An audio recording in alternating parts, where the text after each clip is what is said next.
Guys, आप लोग ने हमारे वीडियो को बहुत प्यार दिया, बहुत लाइक किया और आपने इंस्पायर किया कि हमें और वीडियोस निकालें।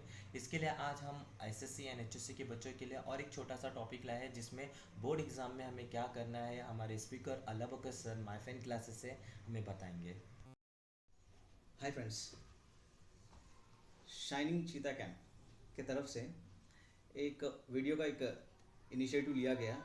इस टीम को मैं मुबारकबाद देता हूँ और उनका शुक्रिया अदा करता हूँ कि इन्होंने आज के मौजू पे बहुत ज़्यादा ज़रूरत जो बच्चों को है बोर्ड एग्ज़ाम के वक्त, उस टॉपिक को उन्होंने चुना और मुझसे रिक्वेस्ट किया कि इस टॉपिक पे कुछ बातें कहने के लिए, तो मैं उनका शुक्रिया अदा करता हूँ। पहली बात ये कि हमें पता है कि बोर्ड एग्ज़ाम बहुत करीब आ गया है। तकरीबन 15 से 20 दिन बचे हैं। तो आखिरी मोमेंट में बहुत सारे बच्चों को अलग अलग किस्म की दिक्कतें और परेशानियां आती है। तो इस परेशानी के लिए हमने सोचा कि कुछ आप लोगों को टिप्स दें जिसके ज़रिए आप इस परेशानी से दूर हो और आपका मार्क्स बहुत अच्छे आए। तो हम सबसे पहले ध्यान रखना चाहेंगे कि स्ट्रेस मैनेजमेंट हमें सबसे पहले होता है। स्ट्रेस स्ट्रेस का मतलब होता है कि हम दबाव पे आ जाते हैं, हमें एक डर सा महसूस होने लगता है क्योंकि हमें ऐसा लगता है कि हम पहली बार कुछ ऐसा चीज़ करने जा रहे हैं जिसके बारे में बचपन से हमारे पेरेंट्स, हमारे टीचर्स, हमारे दोस्त, हर किसी ने हमसे यही पूछा कि 10th में तुम्हारा क्या आएगा, 12th में क्या आएगा, और इस तरह से एक गोल सेट कर दिया गया कि बोर्ड एग्ज़ाम ही तुम्हारे लिए फ्यूचर है। तो ये सुन सुनकर जब उस चीज़ को हम करीब देखते हैं तो हमारे दिलो जहन में एक चीज़ ये आ जाता है कि हमसे एक डर महसूस होना शुरू हो जाता है। भले से हम कितने भी अच्छे स्टूडेंट हो, कितने भी माहिर स्टूडेंट हो, लेकिन कहीं ना कहीं हमें एक डर सताना शुरू होता है। इसमें सिर्फ दो चीज़ें याद रखने की ज़रूरत है मेरे दोस्तों। पहली चीज़ ये कि डर तब आएगा जब हमारे पास नॉलेज नहीं है। अगर हम नॉलेज पे मेहनत कर चुके हैं, पूरी साल हमने उसमें मेहनत कर दी है, तो हमें डर नहीं होना चाहिए। और डर का बहुत सारे शक्ल हैं। डर होने से सबसे पहले असर पड़ता है हमारे सेहत पे, हमारे हेल्थ पे। हम खाने पीने में कमियां करने शुरू करते हैं, हमारा सिस्टम चेंज होना शुरू हो जाता है और हमारे नींद सही से नहीं होता है। तो ये सारा चीज़ हमारे हेल्थ को डिस्टर्ब करता है, और जिस वक्त तुम्हारे हेल्थ पे डिस्टर्ब हो जाएगा तो तुम मेंटली उतने स्ट्रांग नहीं रहोगे। तो सबसे पहले हमें चाहिए कि हम इस डर को दूर करें। हमारे पास नॉलेज है तो डर नहीं होगा, डर है तो नॉलेज नहीं होगा। तो नॉलेज के लिए हमें सबसे पहले चाहिए कि हम पूरी मेहनत करें। तो एक बार हम स्ट्रेस पे कंट्रोल कर लिए, डर पे काबू कर लिए, तो हम सब कुछ कर लिए। हमारा बोर्ड एग्ज़ाम हमारे लिए बहुत आसानी से जा सकता है। तो स्ट्रेस को कंट्रोल करें तो कैसे करें? वक्त बहुत कम है और करना बहुत कुछ है। हम कैलकुलेशन नहीं करते, हमारे पास प्लानिंग नहीं होगा, तो ये कन्फ्यूजन्स पैदा हो जाएंगे। तो हमें चाहिए कि कुछ प्लान करें। अब मैं प्लान का कुछ तरीका आप लोग को बताता हूँ। सबसे पहले प्लान में आपको चाहिए कि टाइम मैनेजमेंट। अभी आपको पता है कि 10 दिन है, 15 दिन है, 20 दिन है, जितने भी दिन है हमारे पास बचे हुए बोर्ड एग्ज़ाम के, हम उस दिन को किस तरह इस्तेमाल करें। हम आपको एक एग्जांपल देते हैं। फॉर एग्जांपल, आपने साइंस सब्जेक्ट चुना। साइंस में समझिए आपके पास 18 लेसन है करने के लिए। तो आप 18 लेसन को, किसी बच्चे में काबिलियत होगी वो 2 दिन में कर सकता है, किसी बच्चे में काबिलियत होगी 3 दिन में कर सकता है। तो आपके काबिलियत के हिसाब से उसके दिन को डिवाइड कीजिए। अब 2 दिन में आप कर सकते हो तो 18 लेसन में से एक दिन का 9 लेसन का टारगेट कीजिए। हो सकता है बहुत सारे बच्चे पूरे 18 लेसन अभी तक नहीं पढ़े हो सकता है वो 15 लेसन पढ़े हो या 14 लेसन पढ़े हो। आप जितने भी लेसन पढ़े हो उस लेसन को आप इस दिनों में डिवाइड कर लीजिए। डिवाइड कर दिए, उसके हिसाब से आप अपनी पढ़ाई शुरू कर लीजिए।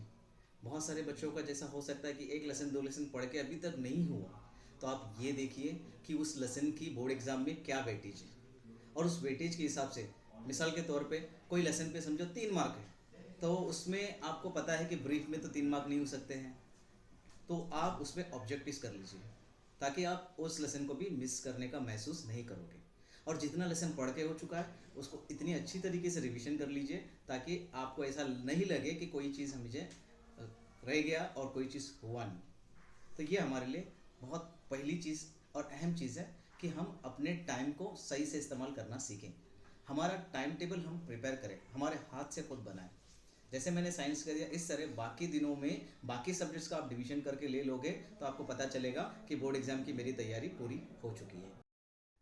और जब आप पूरी तैयारी कर चुके हो उसके बाद अपनी पढ़ाई शुरू करोगे पढ़ने के लिए, तो उसमें ध्यान रखिए कि आप एक वक्त पे, एक टाइम पे ज़्यादा से ज़्यादा 50 मिनट से लेके 1 घंटे तक पढ़िए, क्योंकि कोई भी चीज़ है इंसान हद से ज़्यादा नहीं कर सकता, हर चीज़ की एक लिमिट होनी चाहिए।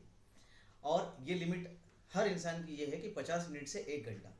और सबसे खतरनाक चीज़ ये है कि जैसे ही आप 1 घंटा पढ़ लिए, आपके ब्रेन को थोड़ी बहुत आराम की ज़रूरत है। और ये आराम की ज़रूरत महसूस होने से हम क्या करेंगे, वो चीज़ करेंगे जो चीज़ हम ज़्यादा पसंद करते हैं। तो वो होता है break. Break is going to break your career और it's going to break your career. आप ब्रेक में क्या करने वाले, ये बहुत मायने रखता है। जैसे आप ब्रेक लोगे, थोड़ी बहुत चल लीजिए, थोड़ा सा कुछ खाना है, स्नैक्स है, खा लीजिए, या थोड़ी सी भटक लीजिए, यहाँ वहाँ चाय पीना, कॉफ़ी पीना, ये सब चीज़ कर लीजिए। किसी भी सूरत पर आप ब्रेक पे मोबाइल टच मत कीजिए। व्हाट्सअप नहीं देखना, फेसबुक नहीं देखना। ये चीज़ ऐसे है कि आपको टाइम भटका देगा, आपको पता भी नहीं चला कि आप 5 मिनट का ब्रेक लेने की जगह 2 घंटे आप बिजी हो गए हो। तो इसलिए ब्रेक जब लोगे तो सोच समझ के लेना, और ब्रेक 5 मिनट से ज़्यादा मत लेना। और जैसे ब्रेक हो गया, आप दोबारा अपने जगह पे आइए और आपके प्लान के हिसाब से, क्योंकि आपने बनाया हुआ प्लान है, आपको पता है कितने अच्छे से आप कर सकते हो, इसलिए आपके प्लान पे दोबारा आ जाइए और अपना पढ़ाई शुरू कर लीजिए। और जिस तरह आप प्लान करोगे, उस प्लान पे आप कोशिश करते ही जाओगे, मेहनत करते ही जाओगे, रिजल्ट आपके सामने आते ही रहेगा। तो बेशक हमें टाइम मैनेजमेंट करने की बहुत ज़्यादा ज़रूरत है, और मैं उम्मीद करूँगा कि आप इस टाइम को बहुत अच्छे से मैनेज करोगे और बहुत अच्छे से इस्तेमाल करोगे।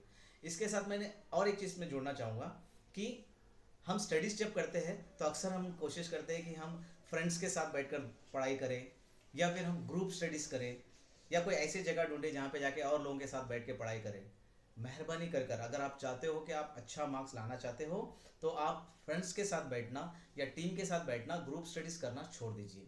हर किसी की कैलिबर, हर किसी का टैलेंट अलग होता है। मिसाल के तौर पे हो सकता है आपका दोस्त बहुत अच्छा पढ़ने वाला हो, और आप उसके साथ में बैठोगे तो हो सकता है उसका 2 लेसन हो गया और आपका 1 लेसन हुआ, तो आपका कॉन्फिडेंस वहाँ टूट जाएगा। आपको लगेगा कि मैं बहुत कमज़ोर स्टूडेंट हूँ, मैं वीक हूँ, मुझसे नहीं हो रहा है। तो आप जितना कर सकते हो उससे बहुत कम करोगे। इसलिए आप दोस्त के साथ मत बैठो। हो सकता है आपका दोस्त आपसे कमज़ोर हो, तो आपको ऐसा लगेगा यार मेरा दोस्त नहीं पढ़ रहा है, तो आप उसको मदद करने में लग जाओगे, अपनी पढ़ाई को वहाँ पे कम कर दोगे। तो इसलिए दोनों चीज़ों में आपका नुकसान ज़्यादा होगा। इसलिए दोस्ती अपनी जगह, पढ़ाई अपनी जगह। जब आप पढ़ने के लिए बैठ गए हो तो फ्रेंड्स और ग्रुप स्टडी ये हो नहीं सकता। आपकी पढ़ाई, आपका मार्क्स, आपका रिजल्ट, ये आपके करियर सेट करने वाली चीज़ है, ये अपने दोस्त के करियर नहीं सेट कर सकते हैं। इसलिए जो बचा हुआ दिन है, उस दिन को आप अपने लिए बखूबी अच्छी तरीके से इस्तेमाल कीजिए, ताकि आप अपने करियर में एक अच्छा रिजल्ट लाए। मैं आखिर में एक बात और कहना चाहूँगा कि ये सारा चीज़ जब प्रिपेयर हो जाएगा, तो यहाँ से एक चीज़ खत्म हो जाएगी, वो है डर। आपके दिल से वो डर नाम का चीज़ निकल जाएगा। आप एक चीज़ हमेशा दिमाग में बिठा लीजिए कि आपको जो एग्ज़ाम में आने वाला है, आप जो परफॉर्म करोगे वो वही करोगे जो आपको आता है, और जो आपको नहीं आता वो आप ऐसे भी नहीं कर सकते हो। आप डरने के बावजूद भी नहीं कर सकते, और नहीं डरे तो भी नहीं कर सकते हो। तो डर के क्या फ़ायदा। तो बेहतर ये होगा कि हम उस डर को साइड में करते हुए हमें जो चीज़ करनी है उस चीज़ के ऊपर हम मेहनत करें, और उस पर हम लोग फोकस करें, तो हमारा रिजल्ट बहुत अच्छा आएगा। डर जो है हमारी परछाई जैसे है, हमारे शैडो जैसे है। हम शैडो से भागते जाएंगे तो शैडो हमारा पीछा करेगा, और हम अगर शैडो को भगाने की कोशिश करेंगे तो शैडो हमारे आगे भागेगा और हम उसके पीछे भागेंगे। तो इस तरह हमें उस डर को दूर करना चाहिए अपनी ज़िंदगी से, और डर को हमारे ऊपर हावी होने से बेहतर है कि हम डर के ऊपर हावी हो जाए, क्योंकि हम एक बहुत काबिल और टैलेंटेड बच्चे हैं, ये हमें पता है। तो हम पूरी कोशिश करेंगे इस एग्ज़ाम में हमारी पूरी काबिलियत को, मेहनत को, हर चीज़ों को इस 20 दिन में, 15 दिन में लगा देंगे, और बहुत अच्छा रिजल्ट लाकर पूरी फैमिली का और हमारे टीचर्स का नाम रोशन करेंगे। शुक्रिया, धन्यवाद, थैंक यू।